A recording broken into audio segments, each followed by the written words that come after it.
My husband believed his ex and abandoned me while I was pregnant. Now he wants to meet his son. But I gave him a truth he'll never forget. My ex-husband might be the most entitled man I know. Leaving him was probably one of the best decisions I've ever made, and I thought I could live in peace for the rest of my life. But here he is again. Let me provide some context. 8 years ago, I was happily married to my husband Nathan. Our relationship was rock solid, or so I thought. We had a good relationship. We dated for 2 years, engaged for almost a year while we planned our wedding, and then got married. At that point, I would probably defend and fight for our marriage with my life. I thought that we were soulmates, but I guess that was just me. A couple of months after our wedding, my husband lost his job. It was a difficult time for both of us, obviously, but I was confident that we could work through this and he would find another opportunity. We had some savings in the bank, and I was working full-time. Things were a bit difficult for a few months, but he was trying his best to get a job and finally got accepted after what seemed like a million interviews. I still remember how happy we were the day he received that email. I went all out and took him out to dinner to celebrate. Little did I know that this job would end up destroying my marriage. He comes back from his first day of work, and instead of looking happy, he looks awful. I could see something was wrong the moment I saw him. A very difficult conversation followed. In an almost comically bad turn of events, my husband's ex-girlfriend Jessica works at the same place where he has just joined. I knew about Jessica. Nathan and her dated for 3 years, and he proposed to her, but she said no and dumped him. And this was a few years before the two of us met and started dating. Obviously, we didn't spend a lot of time talking about our past lovers, but I knew that it was extremely rough on him, and he never mentioned her after that one conversation with me. When I heard that it was Jessica of all people, my stomach dropped. Out of all people, it was her. I didn't know what to do. I mean, sure, it had been years, and he didn't have feelings for her anymore, but the idea of them working together was not exactly pleasant to me. He seemed genuinely upset too, and we spent a lot of time talking about what we could do. He offered to quit the job, but at that point, our savings were running out, and I didn't know how long I could go on paying all our bills without making solid lifestyle changes that neither of us would be comfortable making. Also, I told myself that we were all adults here, and quitting a job over an ex was childish. We stayed up almost all night talking about what to do, and by the end of our conversation, I felt much better about the whole thing. It felt silly to think that some ex from years ago could affect our relationship in any way. My husband was extremely loving and kind and put all my doubts at ease. And the next day, he went to work, and when he came back, he said that she was in a completely different department, and he hardly ever saw her once during the day. He told me that he never intended to speak to her unless it was for some unlikely work reason, and that he would tell me immediately if that happened. That put my mind at ease, and as more days passed, I stopped thinking about her completely. My husband was as loving as ever, and I was proud of the two of us for overcoming something that could have caused serious trouble if not handled well. Looking back, I laugh at how naive I was. I was so blinded by love and trust in my husband that I didn't once think that something fishy was going on. A couple of months into this new job, and he went on a business trip. He told me that if it goes well, he may get a promotion, so I was very excited for him. I asked him if I could tag along with him and make it a mini getaway for the two of us, but he said that he would be working the whole time, so there wasn't a point. He also said that the team going for the meeting was all men, and none of them were bringing their wives or girlfriends, so I wouldn't be very comfortable. I was a little upset, but I didn't think anything much of it. What he said did make sense, and when he came back, I asked him about his meetings and if he thought he would get the promotion, but he said he might have to go on a few more meetings with this particular contractor before the promotion could be possible. Over the next 3 months, he went on trips at least once a month, but there was no news of a promotion. Instead of getting suspicious, I was naive enough to actually be concerned about his company making him work so hard without increasing his pay. I also want to make it clear that after the initial discussion, neither of us had spoken about Jessica even once. She didn't cross my mind for the most part, and even if she did, I chose not to mention it. And when I told my friends about this during the divorce, they all said that it was incredibly naive of me to blindly trust my husband so much. I agree with them now, but back then, I would have trusted that man with my life. 5 months into his new job, I realized that I had missed my period. Not thinking much of it, I decided to take a pregnancy test anyway, just to put my mind at ease, and to my surprise, it was a positive test. I was taken aback. It was definitely not a planned pregnancy, but with Nathan's new job and both of us being in a good place financially, I thought it could be a good thing. I was nervous to tell him, but also very, very excited. Nathan was on another business trip when I took the test, but he was coming back the same day, so I decided to wait till he got back. I still remember how nervous I was and how I started daydreaming about our new life. It was pretty late by the time he got home, and I remember staying up to have dinner together. He came in looking upset, so I asked him what happened, and he told me it was just work stuff and that he didn't want to talk about it. I said that I might have something that could cheer him up and asked him to wait a while. I got the test kit, told him to close his eyes, held it up, and asked him to open his eyes. He just stared at me for a few seconds and asked me if that was what he thought it was. I thought he was just in shock and said yes, and we're about to be parents, excitedly. I waited for him to snap out of it and be happy, but after a few moments of anticipation, he still had that look on his face. I got uncomfortable and asked him if he was okay and if he wasn't happy about this. His whole expression changed, and he said that he was just taken aback by the surprise. I told him that I was surprised too, but this could be a very good thing for us, and we can deal with it together. He still looked uncomfortable and said that he just needed some time to think. I was extremely upset at this reaction. I expected him to be happy or at least supportive. I told him that I was disappointed in him, and he basically brushed me off, saying that I couldn't expect him to be overjoyed at such a monumental change in his life happening without his decision. I told him that he signed up for this by getting married to me, and if he couldn't be a good husband about it, maybe we need to rethink our relationship. He said that maybe we do and left the room without another word. I said that in a moment of anger and hurt. I did not really mean it at the time, but his reaction broke my heart. I cried by myself in the living room and slept on the couch because I didn't want to see him in our bedroom. He didn't come once to check up on me or ask me to come back. Even at that point, I had faith that we would get through this and somehow recover, but that was just the beginning of my troubles. I woke up to him already dressed for work and making breakfast. I didn't speak to him, and I went into our bedroom again. He didn't try to stop me or even say a single word to me. I didn't know what to do. I waited for him to come in after me, but after some time, I heard the front door close and knew that he had left. I spent most of that day crying to my friends and my mom. I called in sick to work. I literally remember it like it was yesterday, and by the time it was time for him to come back from work, I had a whole speech ready about how he broke my heart and needed to be a better husband to me. Little did I know, he also had a speech ready, and it was nothing I could have imagined. The first thing he said after coming home was, "We need to talk." That worked for me. I needed to talk as well. I thought I needed that talk way more than he did, really.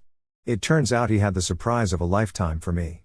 We sat down across from each other, and with no warning, he asked me, "Whose baby is it?" I was so confused. I genuinely didn't understand what he meant, so I asked him, and he asked me the same thing again, "Whose baby is it?"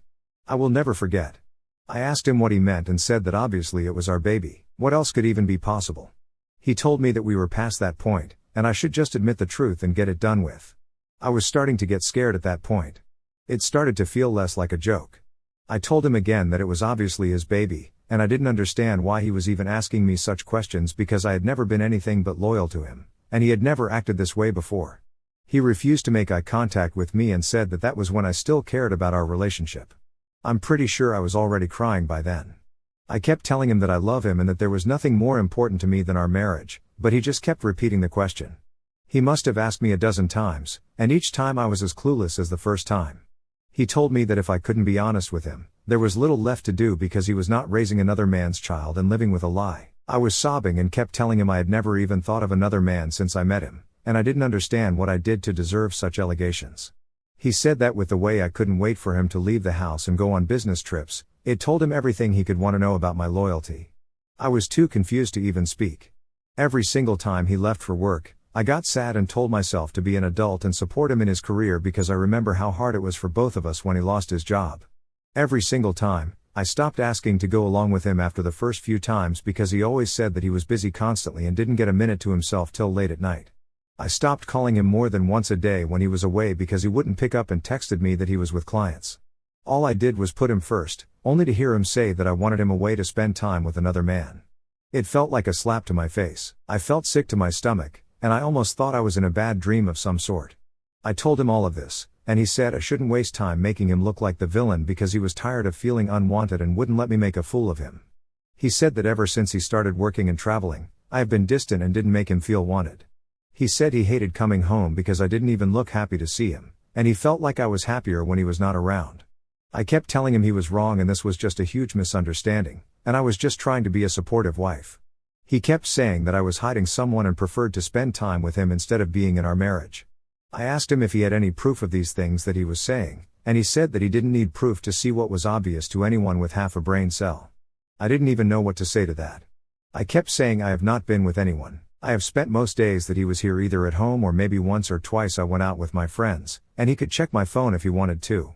His response to that was that he didn't need my phone with deleted evidence. I was truly defeated by that. I mean, what more could I even say? I asked him what he wanted me to do to prove my loyalty. I offered a paternity test after the baby was born, even though it killed my self-respect to say such a demeaning thing. Never in a million years could I have imagined voluntarily offering a paternity test. I have always been proud of my morals and ethics. Anyone who knows me would have backed me up on this, anyone except my own husband, of course, and that's what hurt the most. He said that he couldn't wait 9 months for a betrayal, and there was no way that he would help me grow and raise a child that wasn't his. I screamed at him, saying it was his baby, and I called him a delusional freak for not believing me. He said he didn't care what I thought he was, but if I wanted this marriage to work, I needed to get an abortion. I was horrified he even said that. I asked him to think about what he was saying for a second and how crazy he sounded. He wouldn't budge, so I asked him what he would do if I didn't get an abortion because there was no way I would get one. He told me that if I wanted this marriage, then I had to get an abortion, or else it was divorce. Divorce. I couldn't believe that he actually said the word. I asked him if he was serious, and he said he was. I had enough at that point. It was like all the sadness disappeared at hearing those words. I told him he was free to do whatever he wanted, but I was keeping and raising my baby with or without him. He told me that he hoped I didn't sleep with a deadbeat and walked out of the house. That was the last time we were in that house together. I received a text from him later saying that he would be back to get his stuff, and I told him at time that I would be out and asked him to go away before I was back. The next day, I met my lawyer to discuss the divorce. We had bought the house together, our first house, and I wanted everything to be quick and drama-free, and so did Nathan. We decided to sell the house and split the money equally. The other things we just took whatever we wanted. I moved in with my sister while I figured things out, and he went wherever, I guess. We did not remain in touch at all. No one in our circles or our family saw it coming. The amount of times I must have burst into tears trying to explain to someone what happened must be ridiculous. Throughout everything, his attitude remained the same. He refused to hear me or anyone else out and insisted that I hadn't been faithful. I was friends with some of his co-workers' wives, and they told me that he had been going on about how I couldn't care less about being with him and never put any effort into the relationship. The whole divorce felt like something that was happening to someone else or like a movie or something that I was watching instead of something I was actually living through. At certain points, I almost started believing that I must have done something wrong to make him feel the way he said. I was feeling more than anything I wanted to talk it out, but he completely shut me out. When my son was born, I texted him to let him know, and he didn't say anything back. Months later, one of the wives reached out to me and asked me if I had heard about him. I told her that we hadn't been in contact, and she said she was sorry too, but she wanted me to hear from a friend. I asked her what happened, and she said that Nathan had gotten back with Jessica. Apparently, they were the hot topic in the office and were all over each other all the time. I broke down crying. Over the next few weeks, I found out everything. They had been seeing each other for months. All those business trips that he went on were nothing but excuses to spend time with Jessica at her place. Jessica was the one who brainwashed him into thinking I must be seeing other men behind his back because, according to her, if she had a man, she would never let him stay away from her so often, and a load of other garbage. I found out about all of this because my friends pretended to befriend her to know what happened between Nathan and me. She was extremely smug about it and didn't seem to regret it at all. I felt like the stupidest person in the world, honestly. I saw all the signs and red flags I had missed in hindsight. It feels so incredibly obvious. I spent months in a slump. I was extremely depressed, and it was undoubtedly the worst period of my life. I had to quit my job and had to rely on my family to get me by. Being a single mother and dealing with my depression and the guilt of being a burden on my family was excruciating. Rough year, to say the least. I'm glad my sister was there for me. I don't know how I would have managed without her, honestly. It took some time, but I recovered. I stopped obsessing about Nathan and Jessica and focused on my son. Found another job and got a place of my own. I thought I was done with my ex-husband forever, and 2 years ago, I got married to an amazing man who treats me like a queen. He is the best thing that has possibly ever happened to me, and I am so glad my son and I get to have him in our lives. Now that I've gotten all that out of the way, let me tell you why I'm actually writing this post. A few weeks ago, I was on Facebook scrolling randomly when I got a text from Nathan. We have had absolutely no contact over the last few years, so seeing his name pop up on the screen was a feeling I cannot exactly describe. I wondered if I should even open his text, but curiosity got the best of me, and I opened the chat. He said he had been trying to contact me, but my number had changed, and he didn't know where I live now. He wrote a very long text about how he had broken up with Jessica because she was cheating on him with multiple men, and that he never should have let her come into our relationship. He said that he had thought of me and our son all the time over the past 8 years but was too ashamed to reach out to me. He also said that he knew I would never forgive him, but he wanted to be in his son's life and would do anything for a chance to prove himself worthy of being a dad. The text had a lot of other things, but mostly just him going on about how he wants to see his son. I couldn't believe my eyes, really. After all those years, the poetic justice of Jessica cheating on him after he accused me of doing that isn't lost on me. It also felt really good to see him grovel and beg about being a part of my son's life because I know that no matter what he says, it isn't happening. I thought a lot about what I could do. I thought of ignoring him or lashing out at him or simply blocking him, but then the revengeful side of my brain took over. So, my son didn't have a father on his birth certificate. I chose not to include Nathan's name, and it's not like Nathan cared at the moment. Legally, he has no right over him. I dated my husband for 2 years before getting married to him. He has known and loved my son ever since. He is the only father figure in his life. A year ago, on our wedding anniversary, he officially adopted my baby boy. We are a family in every sense of the word. So, I let the evil thoughts win a little and texted Nathan back, saying I don't know what he was talking about. My son was never his to begin with, and my lovely husband has adopted him. I told him that whatever Jessica made him believe all those years ago was right, and that he was the type of person to be cheated on, and I'm glad he's all alone now because he deserved that. I sent a picture of me, my husband, and our boy to him as the cherry on top. I told him to never contact me again, and I blocked him. Now, of course, what I said about my son not being Nathan's biological child isn't true, but that doesn't give him any right over my son. He lost that chance before my boy was even born, and I just couldn't let go of the chance to make him feel even just a tiny portion of the suffering that he caused me. I told my husband about what I did, and he just laughed and said I didn't have to be so petty. Last night, I reached out to Laura. Her husband works with Nathan, and I asked her if she had heard anything about Nathan. She said she was actually going to reach out to me about the same thing.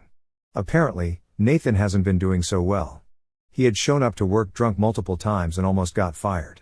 Laura obviously doesn't know what I told Nathan, so she thought it was because he was finally processing the separation from Jessica.